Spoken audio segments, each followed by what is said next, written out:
हिमाचल प्रदेश में दुर्घटनाओं को कम करने के लिए ट्रांसपोर्ट विभाग 15 जनवरी से 14 फरवरी तक जागरूकता अभियान चलाने जा रही है। प्रदेश के उप मुख्यमंत्री एवं ट्रांसपोर्ट विभाग का जिम्मा देख रहे मुकेश अग्निहोत्री ने कहा है कि प्रदेश में औसतन 50% दुर्घटनाएं एनएच पर होती हैं। हादसों को कम करने के लिए जागरूकता अभियान स्कूलों में भी चलाया जाएगा। लाइसेंस बनाने के लिए जागरूक किया जाएगा। उप मुख्यमंत्री ने कहा कि वर्ष 2023 में 881 लोग दुर्घटनाओं में काल का ग्रास बने, जबकि 2022 में ये आंकड़ा 1032 था। 13% कमी के बावजूद हादसों को कम करने के लिए ब्लैक स्पॉट चयनित किए जा रहे हैं। दुर्घटना में घायल हुए व्यक्ति को अस्पताल पहुंचाने वाले को 5000 इनाम दिया जाएगा। उससे कोई पूछताछ भी नहीं होगी, ऐसा प्रावधान किया गया है। उप मुख्यमंत्री मुकेश अग्निहोत्री ने कहा कि 2024 में वाहन स्क्रैपिंग की सुविधा सेंटर शुरू किए जाएंगे। 15 साल पूरा कर चुकी सरकारी गाड़ियों के रजिस्ट्रेशन रद्द कर दिए गए हैं। 6 स्क्रैप केंद्र खोले जाएंगे। उन्होंने कहा कि प्रदेश में जो लोग वाहन स्क्रैपिंग स्टेशन लगाना चाह रहे हैं उनसे आवेदन मांगे। उप मुख्यमंत्री ने कहा कि इलेक्ट्रिक वाहनों के लिए चार्जिंग स्टेशन लगाए जा रहे हैं। अभी तक 17 पेट्रोल पंप पर चार्जिंग स्टेशन स्थापित कर दिए गए हैं, जो फरवरी तक शुरू हो जाएंगे। उन्होंने बताया कि एचआरटीसी ने 234 नए रूट पर आवेदन मांगे थे। अभी तक 1263 आवेदन मिले हैं। 50 रूट पर लोगों ने रुझान नहीं दिखाया है। इसी के साथ डिप्टी सीएम ने कहा कि जो लोग टैक्स जमा नहीं करवा रहे हैं 31 मार्च तक 10% जुर्माने के साथ टैक्स जमा करा दें। उनसे कोई अतिरिक्त पैसा नहीं लिया जाएगा। इसमें 50 लाख जमा हो गए हैं। उन्होंने बताया कि विभाग ने 3155 फैंसी नंबर अलॉट कर 11 करोड़ की आय अर्जित कर ली है। इसलिए हमने 17 पेट्रोल पंप्स पे अभी तक, और सेकेंडली ट्रांसपोर्ट डिपार्टमेंट जो स्टेट में, उसके बारे में हम आज आपसे बातचीत करना चाह रहे हैं। उनसे हमने आवेदन इनवाइट कर लिए हैं और 31 जनवरी 2024 की हमें जो इस वक्त तक की हमारी हालांकि हम चाहते हैं कि ट्रांसपोर्ट डिपार्टमेंट 1000 करोड़ के रेवेन्यू तक पहुंचाने एंगल से, और हिमाचल प्रदेश में किस ढंग से हम एक्सीडेंट लीगली ये अब एग्जिस्ट नहीं करती है, पोर्टल से हटा दी गई है।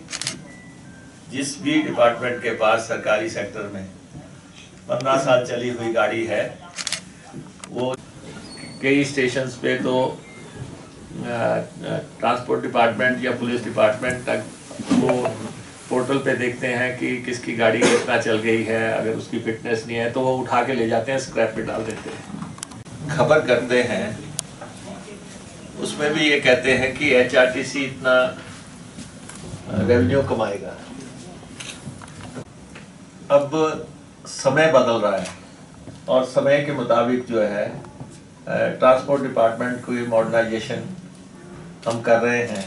वो वही ऑप्शन करते हैं जो भी उनका तौर तरीका है। लेकिन आने वाले समय में चंडीगढ़ से केलंग तक जो है ये रूट पूरी तरह चार्जिंग के लिए एस्टेब्लिश कर दिया है। इस रूट पे 7 इलेक्ट्रिक चार्जिंग स्टेशन स्थापित हो गए हैं।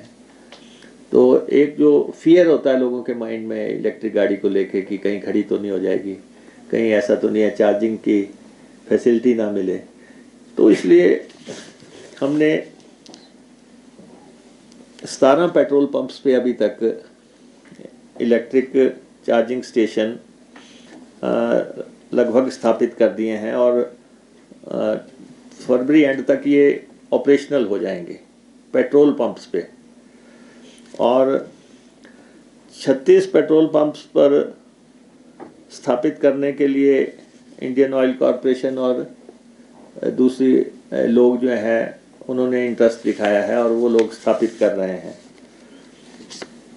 और 55 स्टेशंस हमने सरकारी क्षेत्र में आइडेंटिफाई किए हैं, जहाँ पे सारी मूलभूत सुविधाएं भी स्थापित हो जाएंगी। जहाँ पे जो है चाय वगैरह का जो है वे साइड एमिनिटीज़ जो होती हैं वो साथ में स्थापित करके चार्जिंग स्टेशन लगा के, और इसके लिए भी हमने जो है इच्छुक निवेशकों से एक्सप्रेशन ऑफ इंटरेस्ट इनवाइट कर लिए हैं।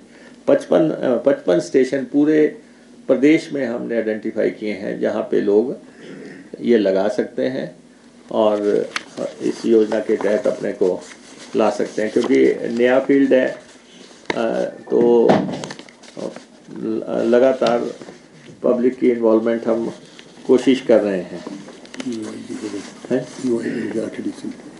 हाँ, वो जो हमारा रोपवे डेवलपमेंट कॉरपोरेशन है उनके साथ जो है हमारा समझौता हुआ है और वो इस काम पे लगे हैं। और उसके बाद